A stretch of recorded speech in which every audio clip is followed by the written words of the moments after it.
नमस्कार साथियों, मैं आपका दोस्त अशफाक अहमद और आप देख रहे हैं देशभक्त चैनल। ये कल फ्राइडे प्रेयर हुआ था तेहरान में, जो ग्रैंड मॉस्क है, और वहां पर जो सुप्रीम लीडर है अयतुल्लाह खामेनी, उन्होंने वहां पे उसको इस प्रेयर का लीड किया। और इस प्रेयर को चूंकि वो लीड कर रहे थे तो पूरे ईरान से लाखों लोग वहां पे मौजूद थे। और ये बहुत महत्वपूर्ण था क्योंकि जो लड़ाई चल रही है इजराइल के साथ में, और इसके मद्देनजर कोई बहुत महत्वपूर्ण चीज जो लोगों को सुनना था कि वो क्या बोलने वाले हैं। तो देखिए, ये जो लड़ाई चल रही है तो इसमें तो जान का खतरा है क्योंकि बहुत भीषण लड़ाई है। तो एक तरफ तो जो इजराइल के जो प्राइम मिनिस्टर हैं नेतन्याहू, तो वो छुपे फिर रहे हैं बंकरों में, क्योंकि जो हमले हुए थे ईरान की तरफ से वो भी जबरदस्त हमले थे। और दूसरी तरफ अयतुल्लाह खामेनी एकदम खुले आम ये इतने लोगों के बीच में आ रहे हैं। और जैसे कि जब नमाज होती है, आदमी निहत्था होता है, कोई भी अटैक कर सकता, लेकिन वो बिना डरे आए और लोग भी जमा थे। तो उन्होंने जो बातें कही तो ये बहुत महत्वपूर्ण बात है। तो एक चीज तो उन्होंने कहा कि जो इजराइल पे हमला किया तो वो जायज था, क्योंकि ये हमारे सेल्फ डिफेंस के नौबत आ चुकी। क्योंकि इजराइल जो है, आप देखिए कि हर जगह हमले कर रहे हैं और लोगों को मार रहे हैं। तो जो इजराइल के ऊपर हमला करना था कि उसकी जो सैन्य सामग्री है, जो सबसे बड़ा सैन्य सामग्री जो इजराइल का जो ताकत है वो क्या है, वो जो उनका एयरफोर्स है, उसमें जो F-35 फाइटर जेट्स हैं और जो मिसाइल है उनको नष्ट करना। तो ईरान ने जो अटैक किया तो उसमें यही जो नेवातिव एयरबेस है वहां पे जबरदस्त अटैक किया और जो विमानों को क्षतिग्रस्त किया, हैंगर को क्षतिग्रस्त किया। तो यही टारगेट था और उसमें कोई आदमी मारा नहीं किया। जबकि इजराइल क्या करता है कि वो बॉम्बिंग करता है जो सिविलियन एरिया में और हजारों लाखों लोग को मार देता है। तो चाहे वो गाजा हो, चाहे वो वेस्ट बैंक हो, चाहे वो लेबनान हो, हर जगह इसी तरह से लोगों को मारता है। तो देखा जाए तो ईरान ने तो किसी को मारने के मद्देनजर अटैक नहीं किया था, उन्होंने सिर्फ जो इजराइल की जो ताकत है उसको खत्म करने के लिए अटैक किया।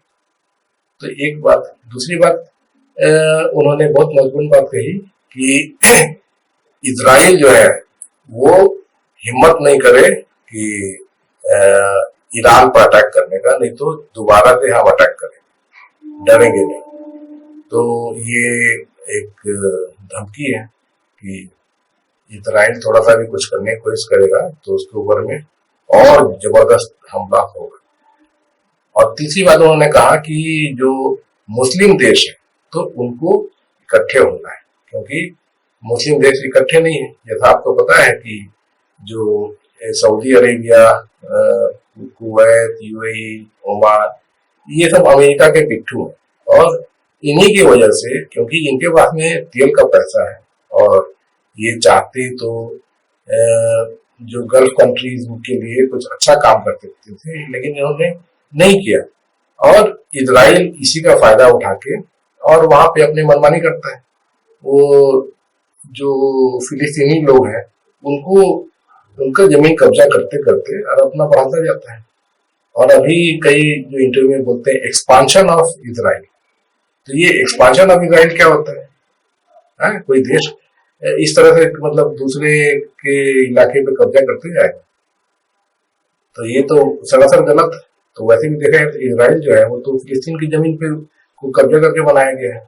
जो जमीन इजराइल बोलता है अपना उनका देश है, वो फिलिस्तीनियों का जमीन। तो ये यहीं से गलती चालू हुई। तो ये पूरा जो जिस तरीके से लड़ाई चल रहा है, इसमें जिस तरीके से उसके बाद में फिर ईरान सामने आया, तो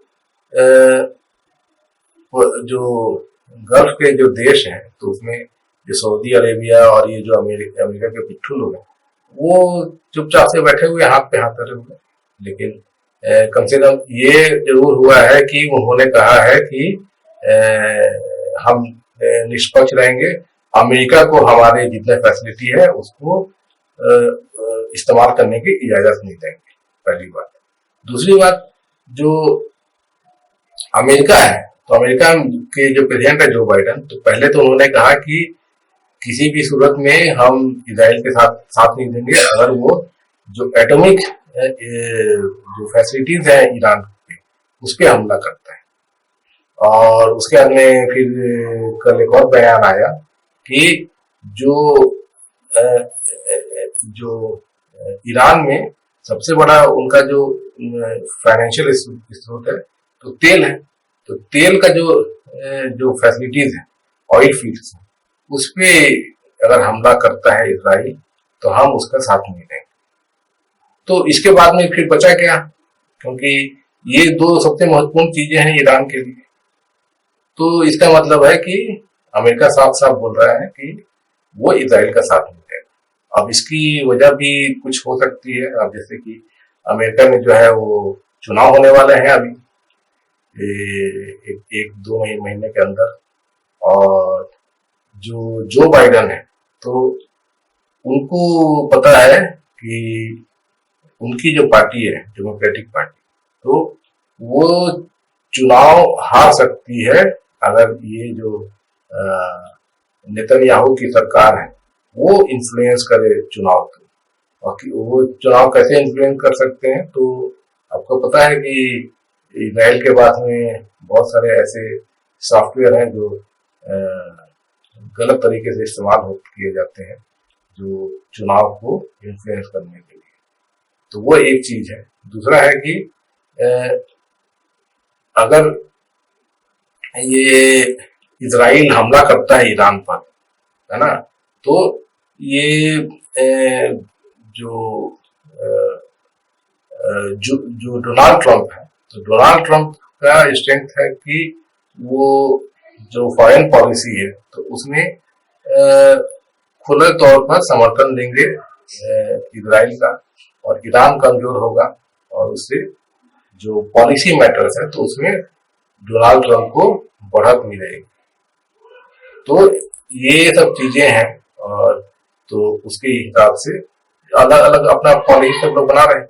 तो इसमें जो ईरान है, ईरान के लिए मतलब ये दिखता है साफ कि अमेरिका साथ नहीं देगा इजराइल का, और इजराइल अकेले दम तो कुछ सोच नहीं सकता है। तो ये एक चीज एक है। और दूसरी है कि वैसे देखा जाए तो दुनिया में अब ईरान जिस तरीके से आगे बढ़ रहा है तो उसको समर्थन ईरान का बढ़ रहा है।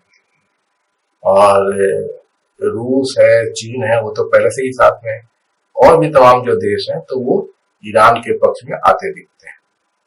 तो ये चीज दिखता है। और इजराइल जिस तरीके से ये बॉम्बिंग कर रहा है लेबनान का, वहां पे सिविलियन मारे जा रहे हैं, तो वो इजराइल के खिलाफ जा रहे हैं। आपने देखा कि जो हमास को बोले खत्म करेंगे, लेकिन वो पूरा गाजा स्ट्रिप की जनता को ही खत्म कर दिए इजराइल ने, तो ये भी इनके बहुत खिलाफ जाता है।